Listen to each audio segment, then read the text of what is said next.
Hiya Toon Fanatics, and welcome to Toon Corner, and today we'll be talking about some Toontastic facts about Who Framed Roger Rabbit.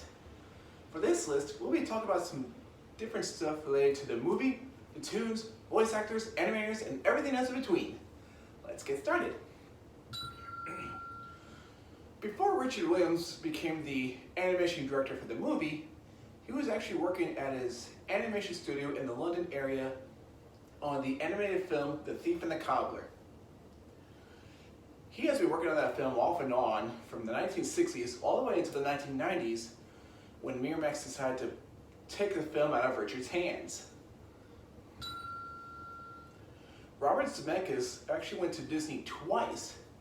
The first time he went, Disney rejected him thinking that Roberts couldn't handle blockbuster films. But after the success of Romancing the Stone and Back to the Future, Roberts went back to Disney and they actually hired him.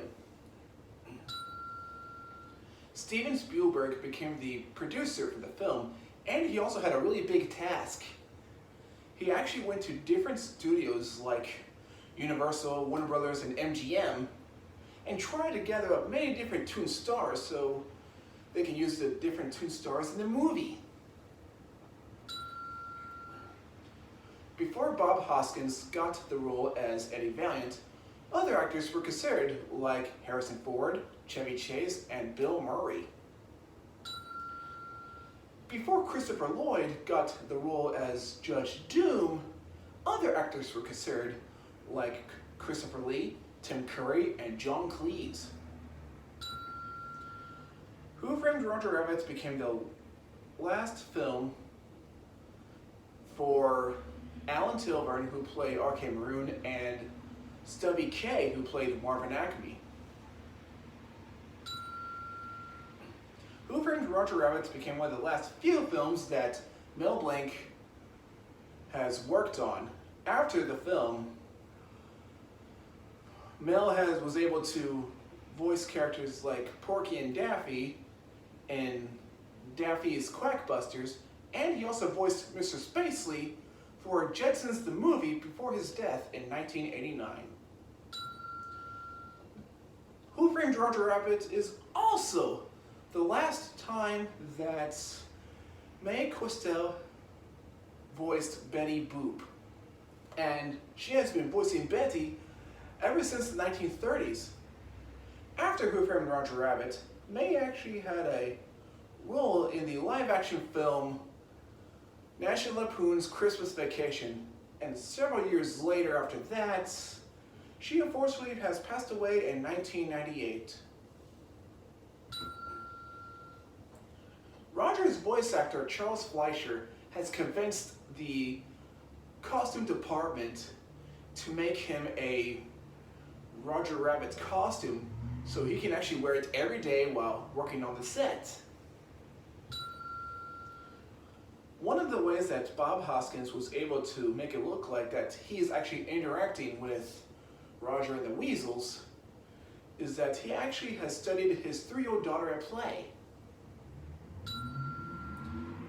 Judge Doom was originally going to have 7 weasels, a kangaroo court, and a vulture as his henchmen. However, due to time and budget,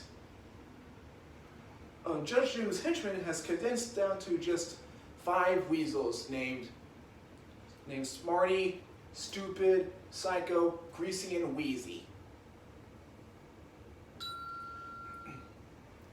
Judge Doom was also going to be revealed as the one that actually killed Bambi's mother. But when Disney heard about that idea, they were like, absolutely not. If you're curious about what the ingredients are in the dip, the ingredients are turpentine, acetone, and benzene. All 3 of those ingredients are paint thinners. Who Framed Roger Rabbit has 2 deleted scenes that you can actually find online. The first one is the pig head scene, which has Eddie sneaking into Jessica's dressing room, and he got caught by Judge Doom and the Weasels. So the Weasels took Eddie to Toontown, and what they did is they somehow painted a Toon pig head on him. The other deleted scene is Marvin Acme's funeral. And it has different Toon stars mourning over Marvin's death. Foghorn Leghorn was the one giving the eulogy, and the pallbearers were Goofy, Popeye, Bluto, Felix the Cat, Herman from the Harvey Toons cartoons, and Yosemite Sam. In the scene where Eddie, Benny, and Roger has escaped from the Weasels and landed on a bridge, the bridge that they actually have landed on is the Hyperion Bridge, which is located not too far from the Walt Disney Studio that is located on Hyperion Avenue. That is the same studio where animators have created classics like Snow White and the Seven Dwarfs, for example. If you're planning on going to the Hollywood studios at Disney World in Florida, then you gotta keep your eyes open for different Roger Rabbit stuff. Like, for example, at one of the cafes in the park, there is a go-kart on display, and it is the go-kart that Bob Hoskins has used whenever he was filming scenes that involve Betty the Cab. Another example is that just outside of the cafe is the Toon Patrol car, which is the car that the Weasels have rode around in. For the design of Roger, Richard Williams actually took inspiration from different Toon stars of the 40s. Basically, he gave Roger a droopy head, semi-Bugs Bunny cheeks, Goofy's pants, Mickey Mouse-styled yellow gloves, and Porky Pig's bow tie. And he thought for the color, he just simply said, well, I'll draw like an American flag.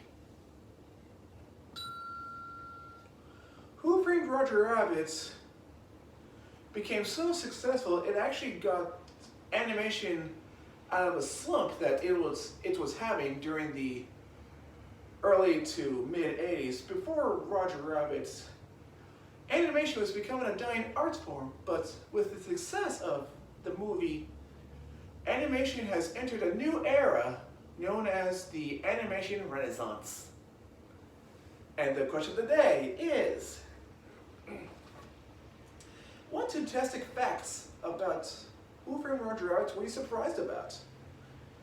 Just let me know in the comment section down below. Feel free to leave any requests.